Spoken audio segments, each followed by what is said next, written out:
3 દિવસથી out of delivery બતાડા, આવતું કેમ નથી પાર્સલ? બહાર આય. બહાર આવવાથી પાર્સલ આવી જશે?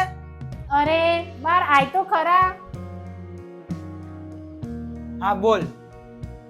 આ જો, આ સબરી માતા છે, જે વર્ષો સુધી ભગવાન શ્રી રામની રાહ જોઈ રહ્યા હતા કે એક દિવસ મારા ભગવાન રામ આવશે, પણ આયા નહીં. એમનું દરરોજનું રૂટિન હતું કે રસ્તો સાફ કરવો અને રસ્તા ઉપર ફૂલો પાથરવા અને મીઠા મીઠા બોર ચાખીને ભેગા કરવા. ભગવાન શ્રી રામની રાહ જોઈ. પણ મમ્મી, હું આટલા બધા ટાઈમ રાહ જોઈશ ને તો મારી જે વસ્તુ મેં મંગાઈ છે ને એ જ એક્સપાયર થઈ જશે. એ સમય અલગ હતો ને આ સમય અલગ છે. અમારે અત્યારે બધી 5G ની સ્પીડમાં વસ્તુઓ જોઈએ. મારામાં સબરી માતા જેટલી ધીરજ નથી. એટલે તો તને કોઈ વાતનો ભરોસો જ નથી અને ફોનમાં કેનો ટગર જોઈ રહ્યો છે. સબરી માતાની જેમ તું ધીરજ ના રાખી શકે તો સબરી માતાની જેમ ભરોસો તો રાખ, પણ એ તો તારાથી થશે નહીં. ધીરજ તો તારાથી રખાશે નહીં, પણ સબરી માતાની જેમ વિશ્વાસ રાખતા તો શીખ. તો માતુશ્રી, તમે જ કહો હું શું કરું? તો ધીરજ રાખ અને મીઠા ફળની રાહ જો.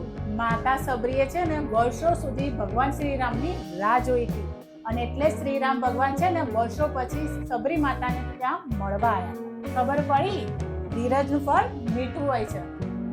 જા, દરવાજો ખોલ, તારું પાર્સલ આવી ગયું. દરેક વસ્તુ મેળવવા માટે ધીરજ રાખવી જરૂરી હોય છે.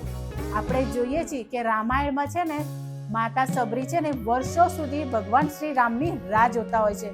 ત્યારે જઈને ભગવાન શ્રી રામ એમની ઝૂંપડી આવે છે અને એમના દર્શન થાય છે.